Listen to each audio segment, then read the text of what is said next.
पिछली क्लास में बेटा हमने आप सभी लोगों को सिटीजनशिप बताया था, सिटीजनशिप पढ़ाया था, जिसे हिंदी में नागरिकता कहते हैं। हर हर महादेव विजय बेटा। प्लस हमने आपको फंडामेंटल राइट्स पढ़ाए थे, जिसे हिंदी में मौलिक अधिकार कहते हैं। बोलो पढ़ाए थे कि नहीं पढ़ाए थे? ठीक है। आज जो बेटा नमस्कार सभी को नमस्कार है। ठीक है अमन जी। तो आज जो हम लोग करने वाले हैं और पढ़ने वाले हैं, वो पढ़ने वाले हैं डीपीएसपी, जिसे हम हिंदी में कहते हैं राज्य के नीति निदेशक तत्व। क्या कहते हैं बेटा? राज्य के नीति निदेशक तत्व कहा जाता है। इस बात को आप सब लोग ध्यान रखिएगा और याद रखिएगा। आप चाहें तो इसे राज्य के नीति निदेशक सिद्धांत भी कह सकते हैं। इस बात को भी आप ध्यान रखिएगा और याद रखिएगा। ठीक है, क्या कह सकते हो? राज्य के नीति निदेशक सिद्धांत भी कह सकते हो।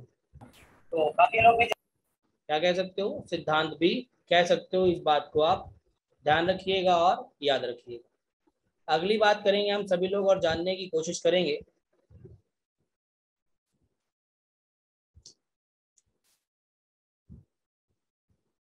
क्लास शुरू होने से पहले ही कंफ्यूजन आ जाता है भाई। कौन है ये? बताइए, हैंड रेस करिए। कौन है? हैंड रेस करिए। विजय कुमार जी बताइए। सर जी, जो मौलिक अधिकार में बताया गया था आर्टिकल 25।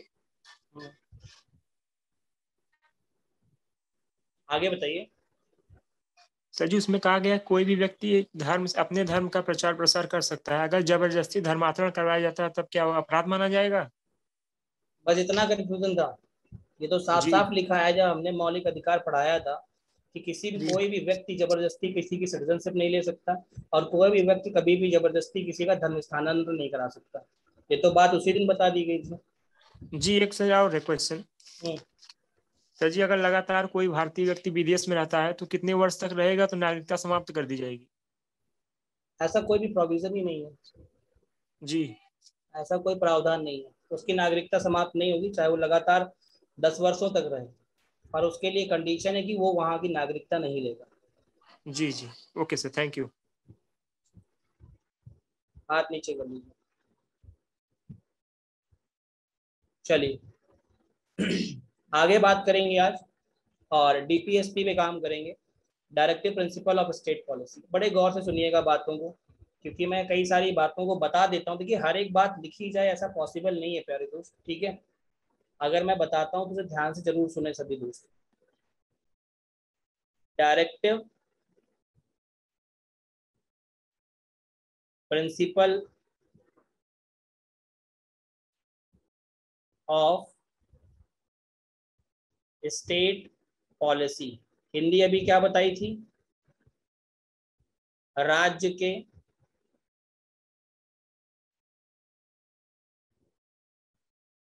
नीति निदेशक सिद्धांत या तत्व, कुछ भी लिख सकते हैं। सबसे पहले तो आप लोग ये ध्यान रखिएगा, इसे बताया कहाँ गया है? इसे बताया गया है भारतीय संविधान के भाग 4 में, और भारतीय संविधान के अनुच्छेद, जिसे आर्टिकल कहते हैं, अनुच्छेद नंबर 36 से लेकर के 51 में। चौथी बात आती है कि हमने इसे लिया किस देश से है, क्योंकि अपने देश में कई देशों के संविधान को पढ़ करके स्टडी करके कुछ चीज़ों को लिया गया है सोर्स में, जो हमने आपको बताया था जब हम संविधान के स्रोत पढ़ा रहे थे। तो डीपीएसपी को हमने आयरलैंड के संविधान से लिया था। कहाँ से लिया था? आयरलैंड के कॉन्स्टिट्यूशन से या आयरलैंड के संविधान से लिया था। बोलिए, ये बात बताई गई थी आपको। अगली बात समझिएगा, डीपीएसपी जो है, राज्य के नीति निदेशक सिद्धांत जो हैं, वो किसी व्यक्ति पर लागू नहीं होते, वो सबसे पहले लागू होते हैं सबसे पहले लागू होते हैं राज्य पर, लागू होते हैं कहाँ पर? राज्य पर। और जैसे ही राज्य पर वो लागू हो जाएंगे वैसे ही उस राज्य में निवास करने वाले नागरिक, क्या मैंने कहा? जैसे ही राज्य पर लागू हो जाएंगे तो उस राज्य में निवास करने वाले नागरिकों पर भी वो स्वतः लागू हो जाते हैं। नागरिकों पर भी स्वतः लागू हो जाते हैं। स्वतः का मतलब होता है ऑटोमेटिकली। क्या मैंने कहा भैया? स्वतः का मतलब क्या होता है? ऑटोमेटिकली इम्प्लीमेंट हो जाएगा। अब जैसे आप कहें, जैसे सिंपल सी बात समझिएगा, जैसे मैं कहूँ बिहार तो आप कहेंगे जी सर, मैं कहूँ गुजरात तो कहेंगे जी सर। आप बताइए इन दोनों ही राज्यों में शराब पीने पर या शराब बनने पर या शराब बिकने पर पाबंदी है, क्या सही बात है? बोलो जल्दी से। पर उत्तर प्रदेश में तो खूब बिकती है, उत्तर प्रदेश में तो खूब बिकती है, लोग खूब पीते भी हैं। इसका मतलब क्या हुआ कि डीपीएसपी में इस राज्य ने अपने यहाँ पर एक ऑर्डिनेंस जारी करके कुछ संशोधन कर रखे हैं, एक अध्यादेश जारी करके कुछ संशोधन कर रखे हैं। और उसमें कहा गया है कि इन दो राज्यों में, बिहार में और गुजरात में, शराब ना बिकेगी, ना बनेगी और ना ही लोग पिएंगे। और अगर मान लीजिए पिए पाए गए या पीते पाए गए या पकड़े गए तो यह अपराध होगा। क्या होगा? अपराध होगा। और इसके लिए सजा भी है, 20,000 रुपए प्लस ये तो जुर्माना है, प्लस 6 महीने की सजा। बात समझ रहे हैं? अब समय समय पर ये बढ़ता भी रहेगा, ये तो जुर्माना हो गया और 6 महीने तक की सजा। मुद्दा क्लियर? मतलब ये अवैध है, तरीके से अपराध है। अच्छा देखिए, गलत तरीके से लोग पीते हैं उसके लिए मैं कुछ नहीं कर सकता, संविधान जो कहता है मैं सिर्फ उतना बता सकता हूँ, ठीक है? लोग तो बहुत कुछ करते हैं, भारत में तो लिखा है संविधान में कि आप अफीम नहीं पिएंगे, गांजा नहीं पिएंगे, चरस नहीं पिएंगे, ड्रग्स नहीं करेंगे, पर लोग तो पीते हैं ना। और जब पकड़े जाते हैं तो क्या होता है आपने देखा? यस और नो? जल्दी से बताइए। बात क्लियर सभी को? जल्दी से बताएं।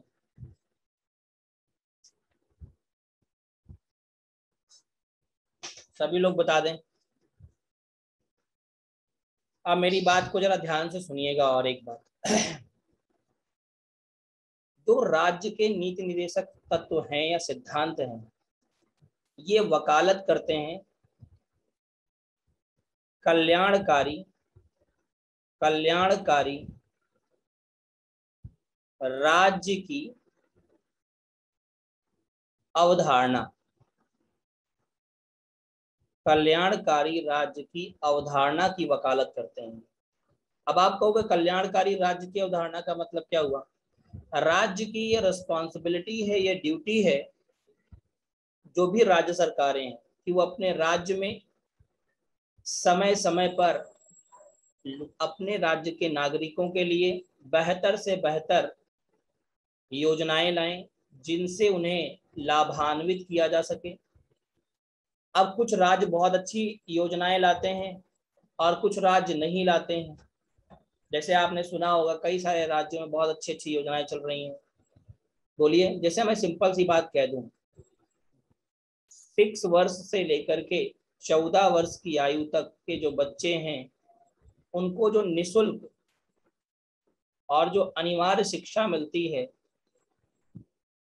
निःशुल्क और अनिवार्य शिक्षा जो मिलती है, वो भी तो एक योजना है। बोलिए, है या नहीं, जिसमें आना जाना, खाना, किताबें, बुक्स, हर एक स्टेट, हाँ ऑलमोस्ट स्टेट में ये एप्लीकेबल है, इसीलिए ऐसी बताई है। ठीक है, सब में लागू लागू है ये। ठीक, अब मेरी बात को सुनिएगा। अब हम अनुच्छेद नंबर 36 से लेकर के 51 के बीच की बातें करेंगे और जानने की कोशिश करेंगे। अब ये कह रहा है, अनुच्छेद नंबर 36 आपकी स्क्रीन पर आ चुका होगा। कह रहा है डेफिनेशन, किसकी डेफिनेशन? राज्य की परिभाषा। राज्य की परिभाषा, राज्य की परिभाषा। राज्य की परिभाषा क्या होनी चाहिए? राज्य की परिभाषा वही होनी चाहिए जो अनुच्छेद 12 के अंतर्गत राज्य की परिभाषा दी गई है। एक राज्य होगा, उस राज्य में एक सरकार होगी जो संविधान के अनुसार चलेगी, और उस राज्य में जो लॉ एंड ऑर्डर होगा, जो कानून व्यवस्था होगी, वो संविधान के अनुसार चलेगी। लोगों को, राज्य के लोगों को विभिन्न वेलफेयर योजनाओं के माध्यम से, वेलफेयर पॉलिसीज के माध्यम से लाभान्वित किया जाएगा। लोगों का, जो राज्य के नागरिक हैं, उनका सामाजिक, आर्थिक और न्यायिक समाज के अंतर्गत उनका विकास किया जाएगा। ये सारी बातें एक राज्य की परिभाषा के अंतर्गत आती है। बात क्लियर हो गई सभी को? जल्दी से बताएं। अगली बात कह रहा है, ये अगर आप बात पढ़ेंगे तो आप नहीं समझ पाएंगे। क्यों नहीं समझ पाएंगे? क्योंकि ऐसी बात ही इसमें लिखी है। ये संविधान लिखा है प्योर, जो संविधान में लिखा गया है, फिर उसको क्लासिफाई किया जाता है। अब कहते हैं कि इसमें लिखा क्या गया है? इसमें लिखा गया है कि डीपीएसपी, जो राज्य के नीति निर्देशक तत्व हैं, उन्हें वो कहते हैं न्यायालय में वाद योग्य नहीं, वाद योग्य नहीं है, नहीं है। अब आप कहोगे सर हम समझे नहीं, समझिएगा मेरी बात। जैसे अपनी क्लास में तो बहुत सारे बच्चे हैं और अलग अलग राज्यों से होंगे, तो उन्होंने देखा होगा उनके अलग अलग राज्यों में कई विभिन्न योजनाएं चल रही होंगी। पर कोई दूसरी सरकार जब आती है तो पहली सरकार की जो योजनाएं होती है उन्हें बंद कर देती है, और बंद कर देती है, फिर वो अपनी योजनाएं लाती है। तो जब योजना बंद हो जाती है तो क्या आप कोर्ट जाते हैं कि साहब ये देखो योजना इन्होंने बंद कर दी? बोलो जल्दी से। नहीं जाते ना, जल्दी से बताओ। जैसे मैं सिंपल सी बात कहूँ, कई ऐसे राज्य हैं जहां पर वृद्धावस्था पेंशन मिल रही होगी।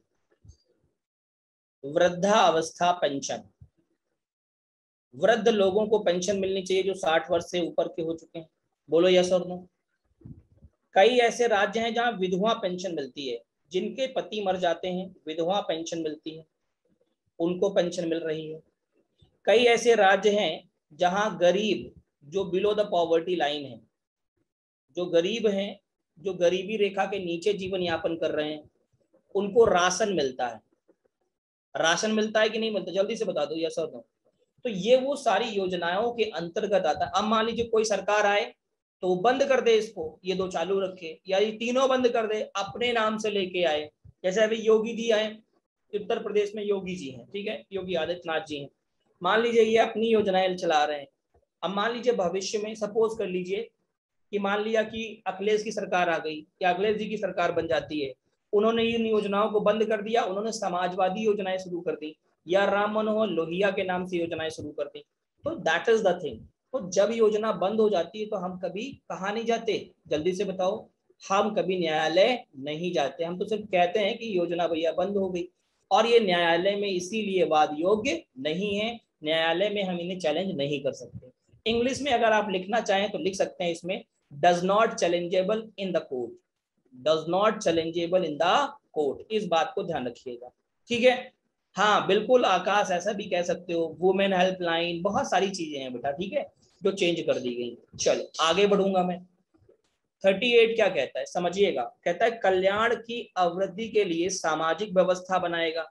मतलब जो राज्य होगा वो सामाजिक व्यवस्था को बेहतर रखेगा, नागरिकों को सामाजिक, आर्थिक और न्यायिक, राजनीतिक न्याय भी मिलेगा। ये बात 38 के अंतर्गत कही गई है। तो कल्याण के अंतर्गत ये बात आती है कि सामाजिक व्यवस्था को बनाए रखेगा राज्य। अब समाज में अगर व्यवस्था नहीं होगी, अगर लॉ एंड ऑर्डर नहीं होगा, कानून व्यवस्था नहीं होगी, तो समाज में बहुत सारे ऐसे एलिमेंट होते हैं, बहुत सारे ऐसे तत्व होते हैं, असामाजिक तत्व, तो कुछ नहीं तो दंगा कर देंगे, कुछ नहीं तो मारा पीटी कर देंगे, जिससे समाज में कहीं ना कहीं क्या होगा, समस्या पैदा होगी। जैसे मैं आपको एक एग्जांपल बताता हूँ, क्या बताऊं, अभी आप लोगों ने एक वीडियो देखा होगा लखनऊ में लड़की का, जिसने टैक्सी ड्राइवर को बड़ा ही मारा, क्या आप लोगों ने देखा बेटा, बोलो। अब उसने पता क्या किया है, उसने सामाजिक व्यवस्था का वायोलेशन किया है और उसके ऊपर चार्ज बनते हैं और उसे जेल भेजा जाना चाहिए, बिल्कुल ये सत्य है। लेकिन ये सारी की सारी धाराएं उस पर ना लग करके उस पर लग गई, किस पर बेटा, जो ड्राइवर था, जिसने बेचारे ने कुछ नहीं किया। मुझे लगता है यहाँ जितने भी बच्चे बैठे हैं उनमें शायद ही ऐसा कोई बड़ा ही सामंजस्य वाला बच्चा हो जिसको 22 तमाचे पढ़ने के बाद वो लड़की की तरफ रिप्लाई ना करे। बोलो मैं सही कह रहा हूँ या गलत कह रहा हूँ, ईमानदारी से बता दीजिएगा, है ना। एक समय होता है ना, 1 2 3 22 तमाचे खाने के बाद में लड़का ऐसा कोई भी यहाँ नहीं बैठा होगा जो ये कहे कि नहीं सर हम तो 22 क्या 25 भी खा लेंगे, है ना। तो उसने वहां पर एक बहुत ही धैर्यता का परिचय दिया बच्चे लड़के ने, भले ही वो किसी भी कम्युनिटी का हो, मुझे उसकी कम्युनिटी से कोई मतलब नहीं है, मुझे उसकी इंसानियत से मतलब है और वो व्यक्ति से मतलब है जिस व्यक्ति ने ऐसा किया। देखिए समझिए ना, और वो लड़की लगातार झूठ बोल रही है, कह रही है मुझे 100 लोगों ने मारा। अब आप बताइए, एक तो उसने सामाजिक मतलब जो सोशल सिस्टम है उसको वायोलेट किया, आधे घंटे तक वहां पे अफरा तफरी मची रही, पुलिस वाले देखते रहे, पुलिस वाले भी कुछ नहीं बोले। तो ये सारी समस्याएं हैं जो कहीं ना कहीं कहते हैं, तो ये नागरिकों को मिलनी चाहिए और उसके लिए ऐसा नहीं है सिर्फ लड़कियों को मिलनी चाहिए, इसका मैं विरोध करता हूं, ये सभी को मिलनी चाहिए, क्योंकि सारे लोग भगवान के घर से आए हैं, लड़का हो या लड़की, बोलो यस और नो, गलत कह रहा हूं क्या मैं, सारे लोग कहां से आए, भगवान के घर से आए, और बराबर का अधिकार अगर किसी एक को नहीं मिलना चाहिए, हाथ पैर सभी के बराबर हैं, तो सभी को अधिकार कैसे मिलने चाहिए, समान मिलने चाहिए। बोलो जल्दी से, सही कह रहा हूं या गलत मेरे प्यारे दोस्त, जल्दी से बता दो सभी लोग, ठीक है। इस बात को जरूर ध्यान रखिएगा और याद रखिएगा सभी प्यारे दोस्त, ठीक है। चलो ये बात सभी को समझ में आ गई, चलिए आगे बढ़ते हैं।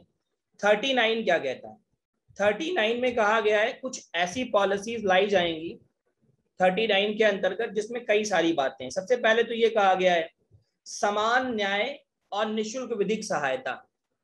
देखिए समान न्याय, सबके लिए न्याय समान होगा, लेकिन यहाँ पे न्याय समान आपको दिखाई नहीं दिया होगा, ठीक है, जहां मैंने एग्जाम्पल जो दिया ये संविधान कहता है।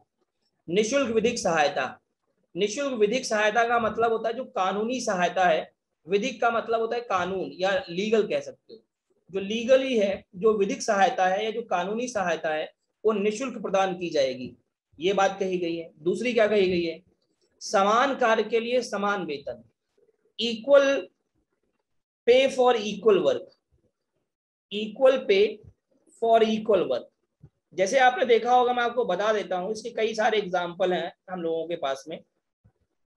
महिला और पुरुष दोनों लोग समान काम करते हैं, महिला भी 8 घंटे वर्क कर रही है और पुरुष भी 8 घंटे वर्क कर रहा है, लेकिन पुरुष को वेतन ज्यादा दिया जाता है, महिला को कम दिया जाता है। ये एग्जैक्ट, ये यूनिवर्सल ट्रूथ है अपने इंडिया में, ठीक है। अगर वो प्राइवेट सेक्टर में है, गवर्नमेंट में तो लगभग सब समान हो गया है।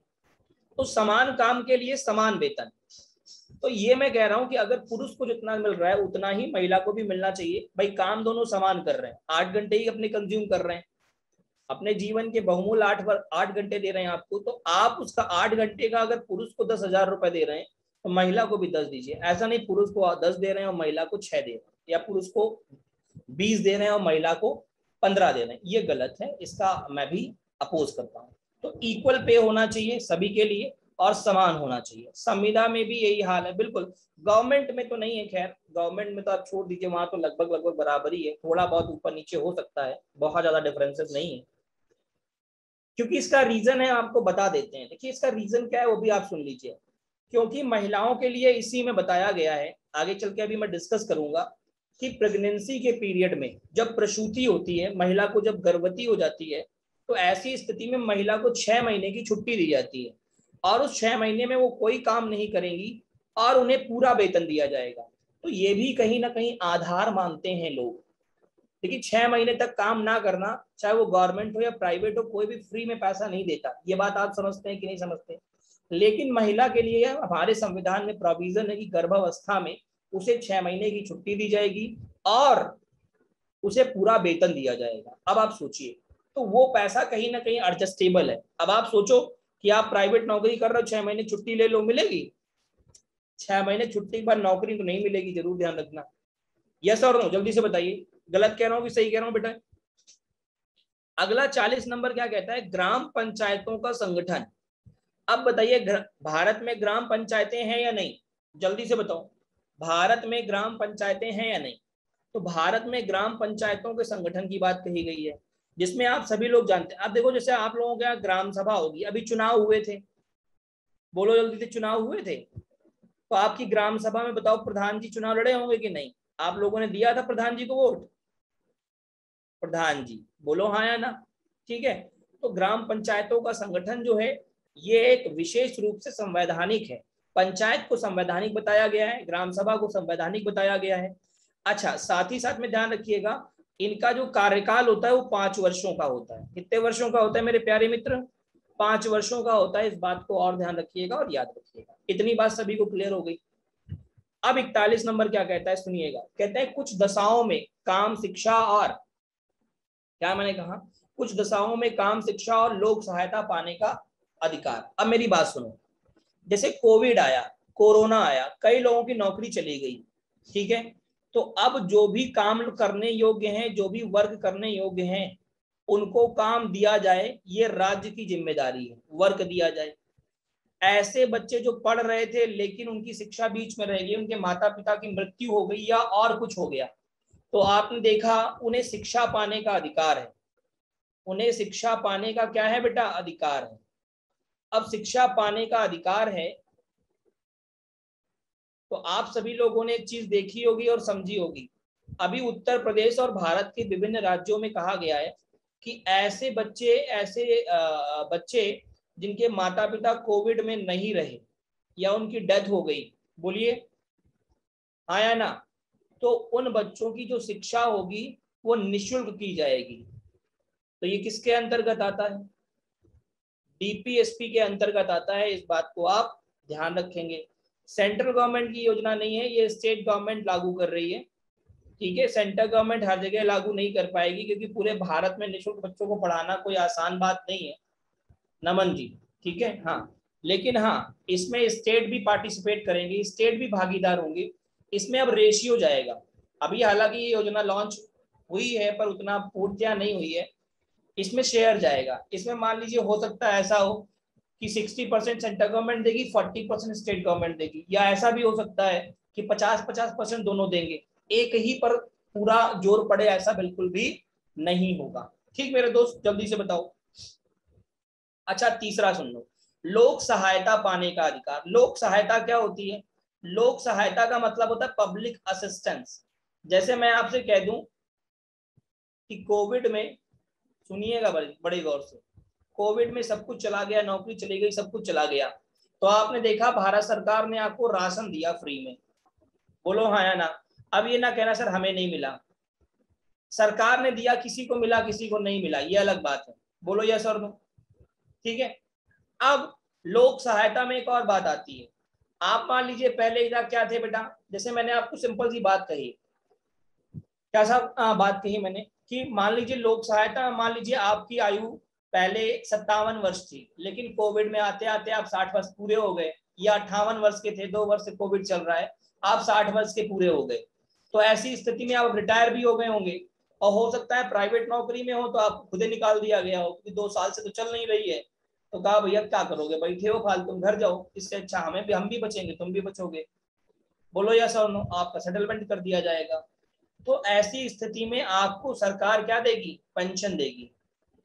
अब वो पेंशन कितनी मिलेगी ये अलग बात है।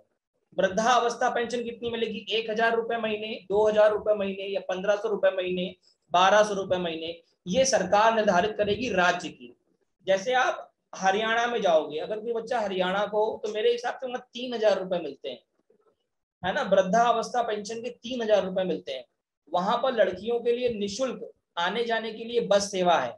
अगर आप विद्यालय पढ़ने जा रहे हैं तो आने जाने के लिए बिल्कुल निःशुल्क है, लेकिन उत्तर प्रदेश में निःशुल्क नहीं है ना। बोलो यार यस और नो।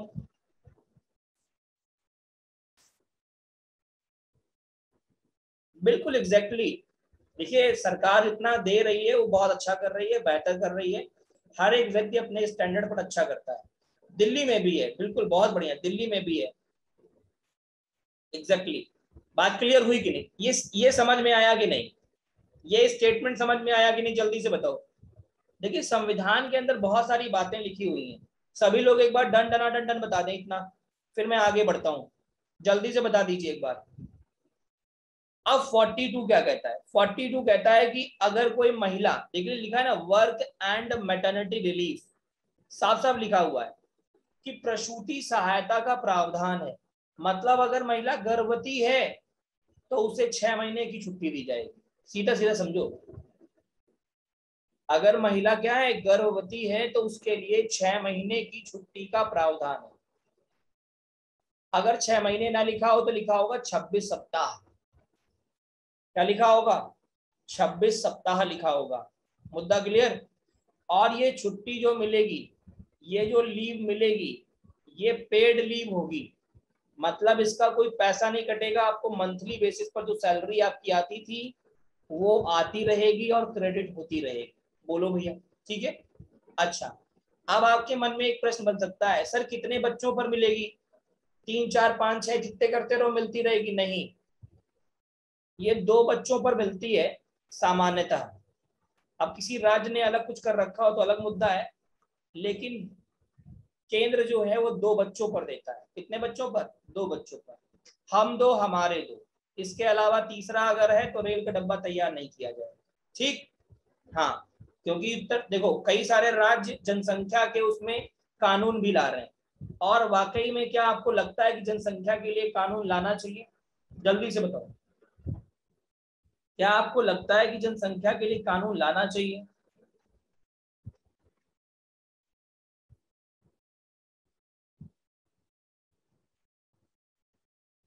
बहुत बढ़िया।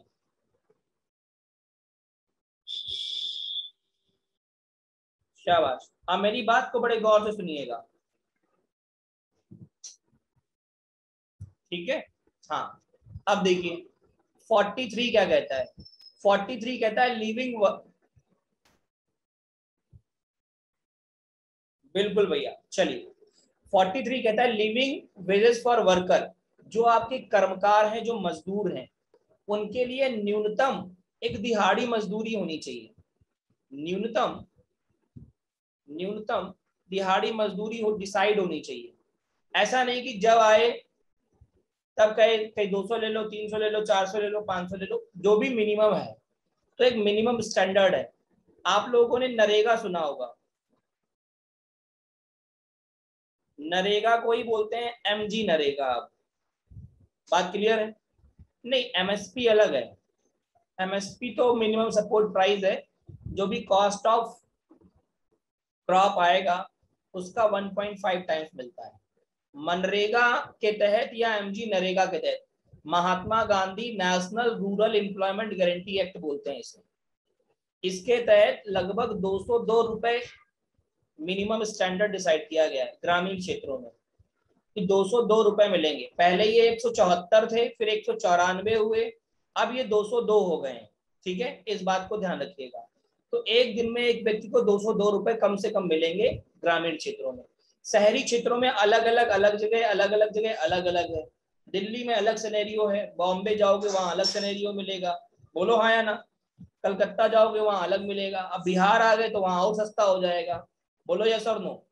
हाँ, कहीं 202 कहीं 204 ऐसा ही है बेटा, ठीक है? इस बात को ध्यान रखिएगा। हाँ, उस पर कोई लड़ाई नहीं है, कहीं 202 कहीं 204 ऐसे मिलता है। ठीक है? हाँ, अलग अलग राज्यों का अलग अलग लाइफ स्टाइल है। आशीष जी, जैसे मैं सिंपल से कह दूं कि आप पंजाब के लाइफ स्टाइल को कंपेयर करिए उत्तर प्रदेश या बिहार के लाइफ स्टाइल से, तो कहाँ का लाइफ स्टाइल अच्छा है बताइए? तो आप ऑब्वियस से कहेंगे सर उत्तर प्रदेश का अच्छा नहीं है इतना, और ना ही बिहार का, तो और गड़बड़ है, पंजाब का अच्छा है। तो अगर लाइफ स्टाइल अच्छा है तो पैसे भी तो ज्यादा होंगे, मिनिमम सपोर्ट प्राइस तो देना पड़ेगा।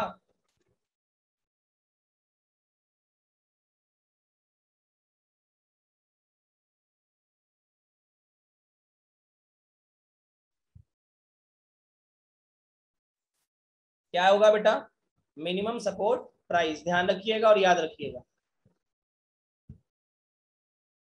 चला जाए भाई। जी हाँ, देखिए 44 क्या कहता है, 44 क्या कहता है?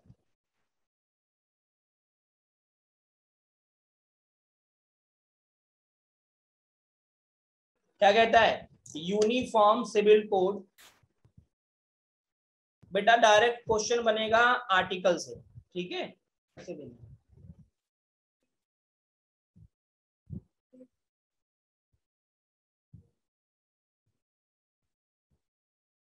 एक सेकंड रुकिएगा बेटा।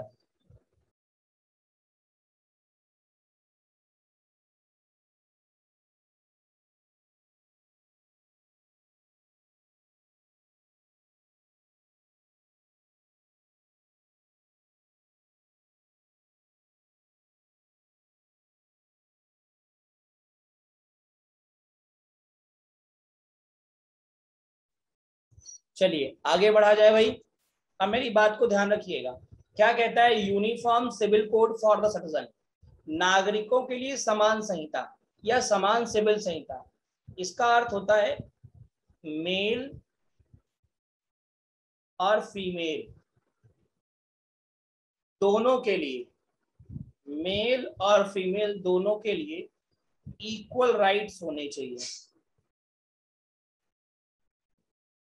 क्या होने चाहिए? इक्वल राइट्स होने चाहिए, मतलब समान न्याय या समान अधिकार होने चाहिए। अब आप बताओ, अगर समान अधिकार होने चाहिए तो सिंपल सी बात बनती है। क्या बनती है? जल्दी से बताओ, जल्दी से बोलो।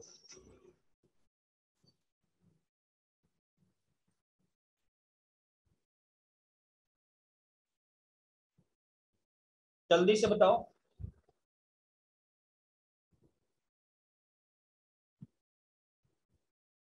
आया ना? लखनऊ वाले केस पे हाँ बिल्कुल कह सकते हो। अब देखिए ये लागू कहाँ है वो भी सुन लीजिए। लागू कहाँ है? गोवा में लागू है सिर्फ, पूरे भारत में। पूरे भारत में कहाँ लागू है? सिर्फ गोवा में लागू है, और इसके अलावा कहीं भी लागू नहीं है। इस बात को भी आप ध्यान रखेंगे, ठीक? पर ये बहुत जल्द पूरे भारत में लागू होगा। अब कहते हैं 45 नंबर क्या कहता है?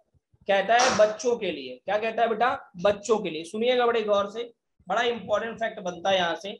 बच्चों के लिए, क्या मैंने कहा? बच्चों के लिए। अगर मैं बच्चों की बात करूं, किसकी बात करूं? बच्चे। बच्चे कौन से? जो 0 से लेकर के 6 वर्ष की आयु के हैं।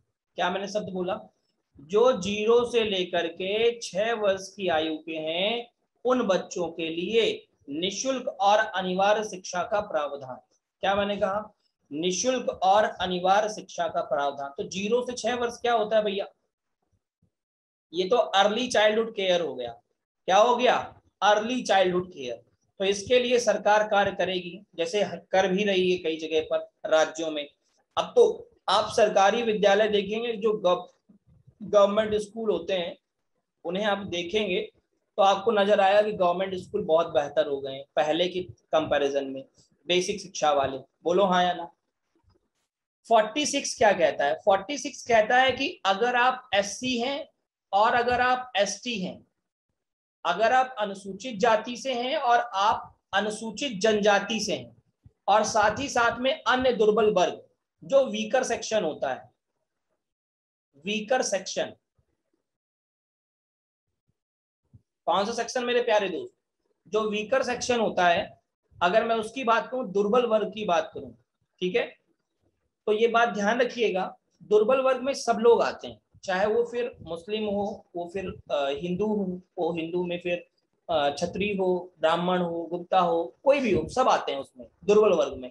क्योंकि कोई व्यक्ति गरीब होगा, कोई व्यक्ति गरीब होगा ऐसा आप नहीं कह सकते कि ये व्यक्ति गरीब नहीं होगा, या पंडित जी गरीब नहीं हो सकते, या ठाकुर साहब गरीब नहीं हो सकते, या यादव गरीब नहीं हो सकता। ये बात जरूर ध्यान रखिएगा। तो सबके लिए, तो इनके लिए कुछ प्रावधान किए गए हैं कि राज्य क्या करेगा, इनको कुछ क्या करेगा, दो काम करेगा। एक तो इन्हें शिक्षित करेगा, और दूसरा इनको कुछ इकोनॉमिकल प्रॉफिट्स देगा। देखो शिक्षा तो आपको मिल जाती है सरकारी स्कूल में, इकोनॉमिकल प्रॉफिट के आधार पर क्या होता है, आप जब स्कूल में एडमिशन लेते हैं तो आप सभी को स्कॉलरशिप मिलती है। क्या मैं सही कह रहा हूं? आप सभी को स्कॉलरशिप मिलती है, जल्दी से बताइए सर। तो नहीं, ईडब्ल्यूएस के आधार पर स्कॉलरशिप नहीं मिलती, गलत बात। ईडब्ल्यूएस अलग चीज है और स्कॉलरशिप अलग चीज है, ठीक है। ईडब्ल्यूएस में कहा गया है कि मिनिमम आपकी अगर 8 लाख रुपए तक की इनकम होगी तो आप ईडब्ल्यूएस में आएंगे। अब आप एक बात बताइए, 8 लाख का मतलब आप समझ रहे हैं? बताइए आप, what do you mean by 8 lakh बेटा? 8 लाख रुपए का मतलब हुआ मोटा मोटा 12×72 और 12×5 = 60, लगभग एक महीने में अगर आप 65,000 रुपए कमा रहे हैं तो भी आप ईडब्ल्यूएस में आते हैं। यार 65,000 रुपए सैलरी ले रहे हो, उसके बाद भी ईडब्ल्यूएस में आ रहे हो, तो गलत है ना? बताओ, 65,000 रुपए महीने आपकी सैलरी है और तो भी आप किसमें हो, ईडब्ल्यूएस में हो। ये यहाँ पर नहीं शामिल है, वो एक अलग मुद्दा है, ईडब्ल्यूएस का अलग मुद्दा है। नमन त्रिपाठी जी, बात क्लियर हो गई? ईडब्ल्यूएस मत लिखिएगा। ये वो लोग हैं जिनकी इनकम है ही नहीं, ना के समान, साल भर में 2-4 10,000 15,000 25,000 30,000 ऐसी कुछ, ठीक। अच्छा, अगला क्या कह रहा है? 37 क्या कहता है? 37 कहता है राज्य की जिम्मेदारी है कि अपने राज्य के लोगों की या नागरिकों के पोषाहार की स्टैंडर्ड, जो पोषक तत्वों का स्टैंडर्ड है उसे बढ़ाए जिससे कुपोषण ना हो, और अपने राज्य के नागरिकों के जीवन स्तर को ऊंचा करे। क्या कहा हमने? अपने राज्य के नागरिकों का जो जीवन स्तर है वो क्या करे, ऊंचा करे। इस बात को भी आप ध्यान रखिएगा और याद रखिएगा। और कहा गया है इसी में साथ साथ लोक स्वास्थ्य, क्या कहा गया है? लोक स्वास्थ्य का सुधार करे, ये राज्य का क्या होगा, कर्तव्य होगा। अब आप लोग जहां भी रहते हैं वहां पे बने होंगे CHC। CSC का मतलब क्या होता है? सामुदायिक चिकित्सा केंद्र, जिसे हम बोलते हैं कम्युनिटी हेल्थ सेंटर, बने हुए हैं क्या? जल्दी से बताओ, सामुदायिक स्वास्थ्य केंद्र बने हुए हैं क्या आप लोगों के आसपास, गांव में, शहर में, जिन्हें सरकारी हॉस्पिटल बोलते हैं, जिन्हें गवर्नमेंट हॉस्पिटल कहते हैं, जिन्हें क्या कहते हैं, गवर्नमेंट हॉस्पिटल कहते हैं। बोलो जल्दी से, ठीक है।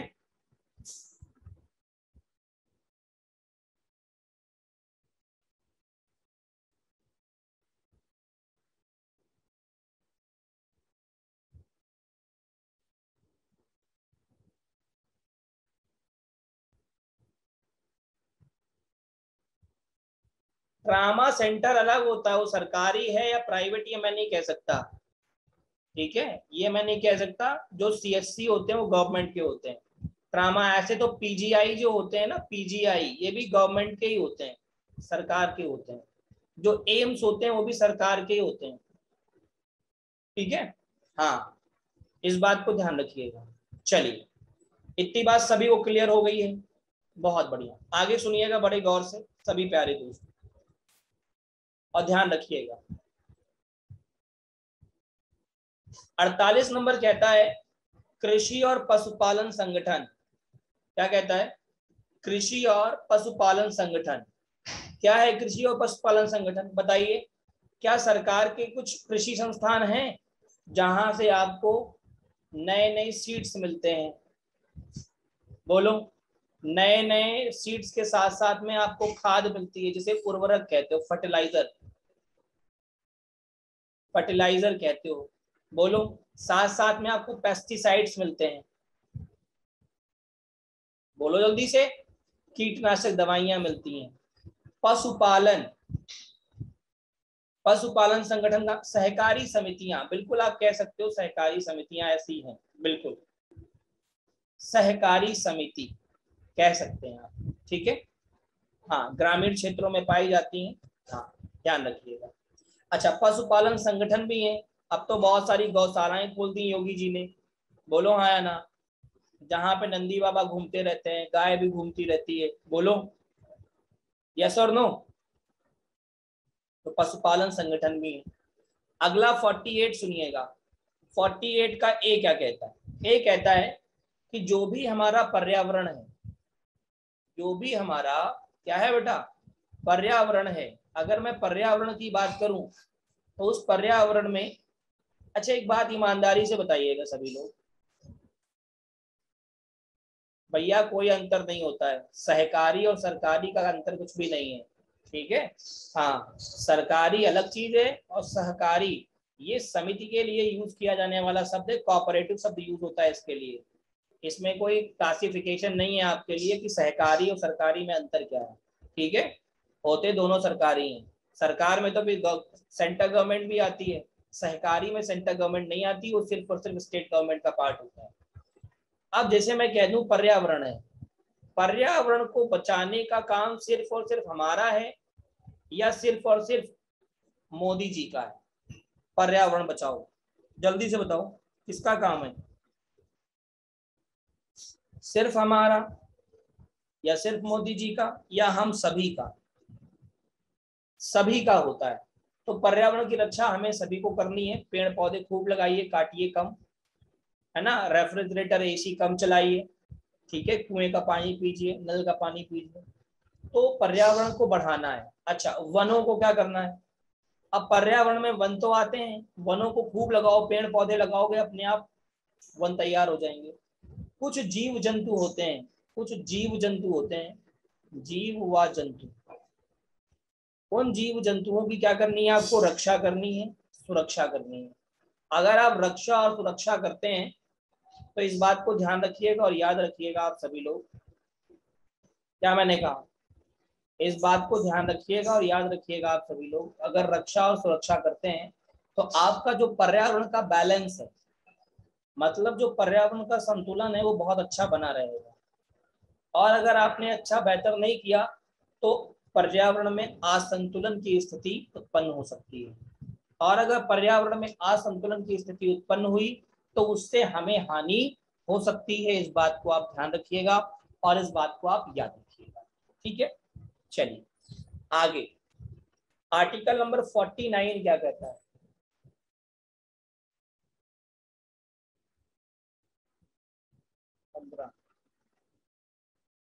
आर्टिकल नंबर 49 क्या कहता है, उसे समझिएगा। 49 कहता है कि राष्ट्रीय स्मारक हैं, राष्ट्रीय स्थान हैं और धरोहरें, उनका संरक्षण करना। जैसे मैं सिंपल सा एग्जांपल देता हूँ, जैसे मैं कह दूं ताजमहल, क्या मैंने कह दिया? ताजमहल,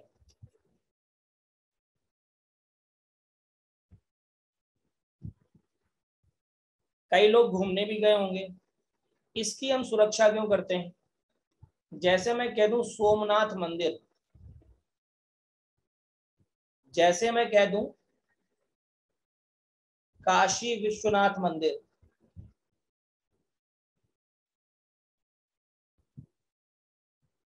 बोलो, जैसे मैं कह दूं कुतुब मीनार,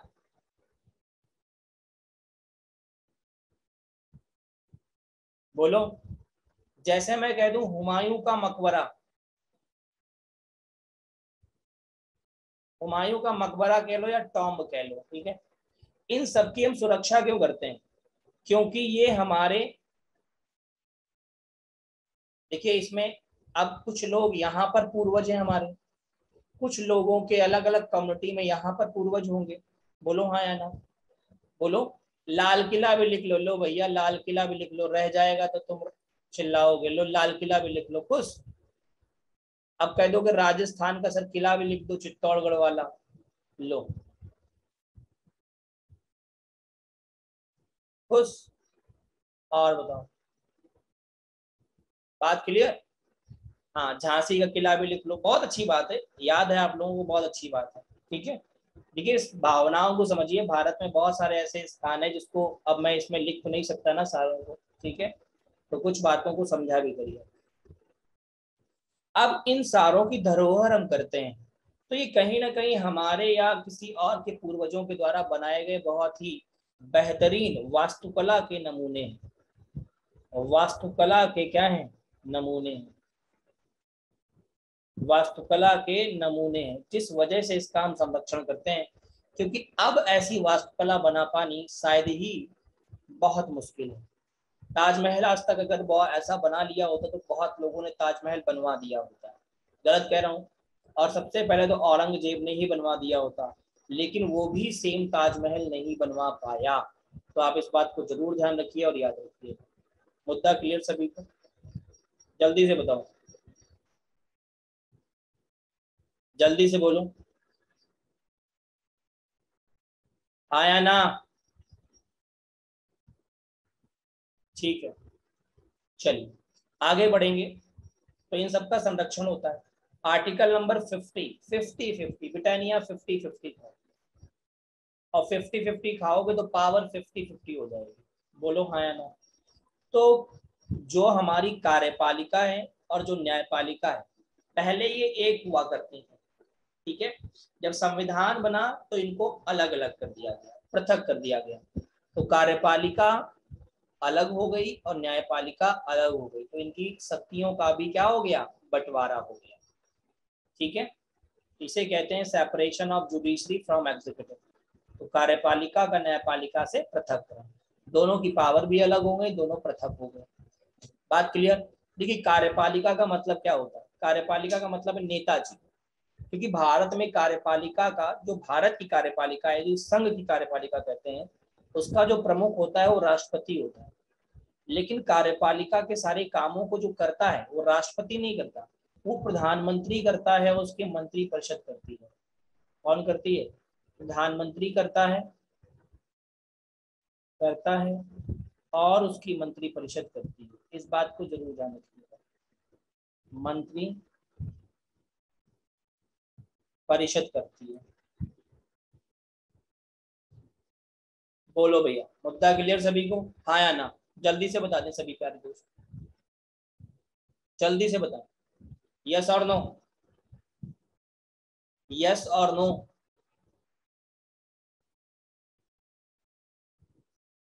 ठीक, अब बात आती है 51। 51 क्या कहता है? 51 कहता है आपका, क्या कहता है? अंतरराष्ट्रीय शांति और सुरक्षा। क्या कहता है? अंतरराष्ट्रीय शांति और सुरक्षा। देखिए आपके जब पड़ोसियों के साथ में संबंध अच्छे होंगे, पड़ोसी का मतलब क्या होता है बताओ जल्दी से? जैसे हमारा पड़ोसी कौन है? बताओ जल्दी से। हमारे देश का पड़ोसी कौन है? एक तो पाकिस्तान, दूसरा चाइना, तीसरा नेपाल, चौथा अफगानिस्तान, पांचवा बांग्लादेश, छठा श्रीलंका, बोलो म्यांमार। बोलो यही तो है पड़ोसी हमारे। तो इनके साथ अगर हमारे संबंध अच्छे होंगे तो हमेशा शांति बनी रहेगी और सुरक्षा बनी रहेगी। अब पाकिस्तान के साथ संबंध खराब क्यों है? क्योंकि वो हमेशा संबंध खराब करके रखना चाहता है ना। कभी यहाँ गोली चला दी, कभी वहां गोली चला दी। अब फिर यही कहते नहीं है, कई बार कहा गया है कि कुछ लोग ऐसे होते हैं, जिसे कह सकते हो कि लातों के भूत बातों से नहीं मानते। कई बार घर में कहा जाता है ना, जब आप लोग बात नहीं मानते तो पापा कह देते हैं या मम्मी कह देती हैं या बड़ा भाई कह देता है। तो वही हालत किसकी है? पाकिस्तान की है, कि वो बिना मार के मानता ही नहीं। तो कहीं ना कहीं सेम थिंग अप्लाई होती है उसके ऊपर। तो उसके साथ में हमारे रिलेशन चाह कर भी अच्छे नहीं हो पाते। बोलो भाई, मुद्दा क्लियर कि नहीं? इतना जल्दी से सभी लोग बता दें, बोलो भाई। सो गए क्या? सुबह ही सुबह सो गए क्या सब लोग? सब लोग एक बार डन डना डंडन बता देंगे सभी लोग, जल्दी से। चलो वेरी गुड। अब देखो मौलिक अधिकार और नीति निदेशक तत्व या सिद्धांत में अंतर क्या होता है। मैं आपको अंतर भी समझा दे रहा हूं और बता दे रहा हूं, ठीक है। समझिएगा क्या अंतर है। सबसे पहले हम डीपीएसपी को समझेंगे। कहते हैं डीपीएसपी को हमने कहाँ से लिया है? आयरलैंड से लिया है। इसका वर्णन भाग 4 में किया गया है। इसे लागू कराने के लिए न्यायालय नहीं जाया जा सकता। मैंने बताया था ना, इसके अंतर्गत जो भी पॉलिसीज आएंगी उसे लागू कराने के लिए हम न्यायालय में नहीं जा सकते। ये समाज की भलाई के लिए लाया जाता है। इसके पीछे राजनीतिक मान्यता होती है। ये सरकार के अधिकारों को बढ़ाता है। ये सरकार द्वारा लागू करने के बाद नागरिकों को प्राप्त होता है। बोलो भैया, बात सभी को क्लियर हुई कि नहीं? ये सारी बातें मैंने आपको बताई थी कि नहीं बताई? जल्दी से बताओ। समाज से संबंधित, बोलो जल्दी से। सरकार पर जब राज्य में लागू हो जाएगा तब नागरिकों पर लागू होगा, स्वतः लागू हो जाएगा नागरिकों पर। बोलो भैया, भाग 4 में बताया गया है, आयरलैंड से लिया गया है। लागू कराने के लिए हम न्यायालय नहीं जा सकते। अब हम बात करेंगे मौलिक अधिकारों की, जो हम पढ़ भी चुके हैं एक बार। बोलो, सबसे पहले हमने मौलिक अधिकारों को लिया कहां से? यूएसए से या संयुक्त राज्य अमेरिका से लिया है। अमेरिका कह सकते हो आप। इसका वर्णन कहाँ है? भाग 3 में किया गया है। कहाँ किया गया है? भाग 3 में किया गया है। इसे लागू कराने के लिए न्यायालय की शरण ले सकते हो। मैंने आपको बताया था अनुच्छेद 32, याद आया? अनुच्छेद 32 में मैंने क्या बताया था आप सभी को? कि इसके अंतर्गत अगर राज्य में, क्या मैंने कहा था? अगर इसके अंतर्गत किसी भी नागरिक के मौलिक अधिकारों का हनन या अतिक्रमण या उल्लंघन होता है तो वो अनुच्छेद 32 के तहत सुप्रीम कोर्ट जा सकता है। बोलो जल्दी से, कहां जा सकता है? सुप्रीम कोर्ट जा सकता है और वहां रिट इशू कर सकता है। बोलो हाँ या ना? बताया था कि नहीं बताया था? जल्दी से बताएं। यह व्यक्ति के अधिकारों के लिए है। व्यक्ति के अधिकारों के लिए है। मौलिक अधिकार के पीछे कानूनी मान्यता है। मौलिक अधिकार के पीछे कानूनी मान्यता है, कानून के अंतर्गत है। ये सरकार के महत्व को घटाता है। ये सरकार के महत्व को घटाता है। यह अधिकार नागरिकों को स्वतः प्राप्त हो जाता है। जिस बच्चे का जन्म भारत में हुआ, उसके माता पिता भारतीय हैं, या जिस बच्चे का जन्म अमेरिका में हुआ लेकिन माता पिता भारतीय हैं, ठीक है, तो उसे नागरिकता स्वतः मिल जाती है। इस बात को ध्यान रखिएगा। जैसे मैं बताऊं, करीना कपूर का लड़कवा, क्या नाम है उसका? तैमूर। नाम देखो क्या रखा है, जल्लाद वाला, तैमूर। बोलो हाँ या ना? तैमूर तो एक आक्रमणकारी था। बताओ सही कह रहा हूँ गलत कह रहा हूँ? तैमूर क्या था? आक्रमणकारी था, जिसने भारत पर आक्रमण किया था। और मुझे लगता है अगर जिसने भारत पर आक्रमण किया हो वो भारत के लिए तो अच्छा नहीं हो सकता। बताओ क्या मैं सही कह रहा हूँ या गलत कह रहा हूँ? तो इस बात को ध्यान रखिएगा। उसका लड़का पैदा हुआ था इंग्लैंड में, इसका मतलब थोड़ी उसको इंग्लैंड की नागरिकता मिल जाएगी। वहां तो मार मार गोरे सीधा कर देंगे उसको, बिल्कुल। हाँ या ना? तो इस बात को ध्यान रखिएगा। उसको भारत की नागरिकता मिलेगी। क्यों? क्योंकि उसके मम्मी पापा दोनों कौन है? इंडियन है। इस बात को ध्यान रखिएगा। आगे बढ़ता हूं मैं, और अब बात करेंगे हम लोग मौलिक कर्तव्यों की। देखो, मौलिक कर्तव्यों में जो बात समझाने वाली है वो मैं आपको बता दे रहा हूँ, ठीक है? और बाकी इसमें हम पढ़ेंगे नहीं कि इसमें कौन कौन सी हैं, क्योंकि वो पढ़ने लायक इतना नहीं है। कॉमन सी बातें हैं, वो आप भी पढ़ सकते हैं। पर मेन मेन जो बातें हैं, फैक्ट हैं, वो मैं आपको बताता हूँ। सबसे पहला मौलिक कर्तव्यों को बताया गया है भाग या पार्ट 4A में। दूसरा, अनुच्छेद की अगर मैं बात करूं, किस अनुच्छेद में बताया गया है, तो अनुच्छेद नंबर 51A में बताया गया है। इसमें बताया गया है 51A में बताया गया है। मुद्दा इतना क्लियर हो गया सभी को? जल्दी से बताओ। दूसरा, मौलिक कर्तव्य हमारे संविधान में नहीं थे। मतलब ये मूल संविधान में नहीं थे। मूल संविधान का मतलब जानते हो? जो ओरिजिनल कॉन्स्टिट्यूशन है या ओरिजिनल कॉन्स्टिट्यूशन जो था उसमें, मूल संविधान में नहीं थे। ठीक, जो मूल संविधान था जो लागू हुआ था 1950 में, उसमें मौलिक कर्तव्य नहीं थे। तो इसे बाद में जोड़ा गया। सरदार स्वर्ण सिंह कमेटी के सुझाव पर और लाया गया 42वां संविधान संशोधन 1976, जिसके अंतर्गत भारत में फंडामेंटल ड्यूटीज या मौलिक कर्तव्यों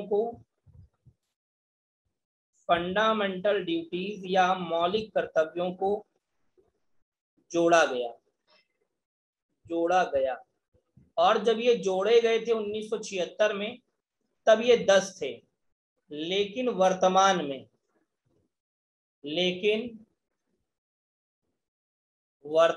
में ये कितने हैं? 11 हैं। वर्तमान में कितने हैं? ये 11 हैं। मतलब एक और जुड़ गया। तो वो कैसे जुड़ा? वो जोड़ा गया 86वें संविधान संशोधन 2002 के द्वारा, और कहा गया कि हर एक माता पिता का ये मौलिक कर्तव्य है कि वो अपने बच्चों को शिक्षा दिलाए या शिक्षित करें। क्या करें बेटा?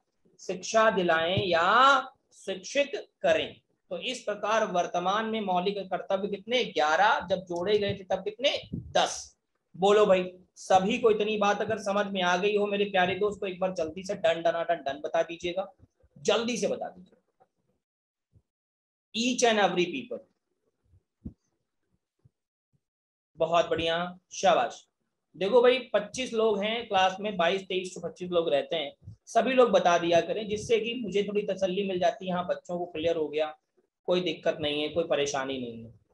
ठीक है, यहां से सवाल ऐसे आएगा, निम्नलिखित में से मौलिक कर्तव्य किस भाग में बताए गए हैं? बता दो जल्दी से, किस में बताए गए? तो आप बता दो कि 4A में बताए गए। अनुच्छेद पूछेगा तो बता दोगे किस अनुच्छेद में बताए गए? 51A में बताए गए। हो सकता है ऐसे पूछे कि निम्नलिखित में से मौलिक कर्तव्य किस संविधान संशोधन के अंतर्गत जोड़े गए थे? तो 42वें संविधान संशोधन के अंतर्गत। कब जोड़े गए थे? 1976 में जोड़े गए थे। बोलो, कह देगा निम्नलिखित में से वर्तमान में कितने मौलिक कर्तव्य हैं? तो बता देंगे 11 हैं। जब जोड़े गए थे तब कितने थे? तो 10 थे। मौलिक अधिकार कितने हैं अगर पूछ लिया? मान लो मौलिक कर्तव्य तो आपको पता चल गया, मौलिक अधिकार हमने पहले पिछली क्लास में पढ़ाए थे। बताओ जल्दी से, कितने हैं मौलिक अधिकार? वर्तमान में मौलिक अधिकार कितने हैं? 6 हैं। Very good. और जब संविधान बना था तब कितने थे मौलिक अधिकार? 7 थे। वेरी गुड, बहुत बढ़िया। तो ये सारी बातें आप सभी को याद रहेंगी। ठीक है, तो आज की सेवाएं यहीं तक रहेंगी मेरे प्यारे दोस्त, इस बात को आप लोग ध्यान रखिएगा। और अगली क्लास में हम लोग मुलाकात करेंगे और आगे बात करेंगे। ठीक है, हाँ, हरवीर जाट क्या कुछ पूछना चाहते हैं? हाथ उठाया आपने। हरवीर जाट सर जी बताइए। सर हमको चैट करते हैं तो आप तक नहीं पहुंच पाती है वो। आप जो चैट करते हैं मेरे तक नहीं आती। आप जब चैट करेंगे इस बार तो ऐसे जाएंगे, देखो आपकी स्क्रीन पर ये आ रहा है, चैट का ऑप्शन दिखाई दे रहा है जी। इस पर मेरा नाम सिलेक्ट करेंगे राघवेंद्र सर, तब आएगी मेरे पास। जी आ गया सर, तब भी नहीं आ रहा है। तो कुछ इशू आ रहा होगा, टेक्निकल इशू होगा बेटा, उसके लिए तो फिर अब एक बार आप अगली क्लास में बात करिएगा, देखते हैं क्या दिक्कत हो, क्या हो सकता है उसके लिए। ठीक है, ठीक सर, ठीक है सर। चलिए, थैंक यू सो मच।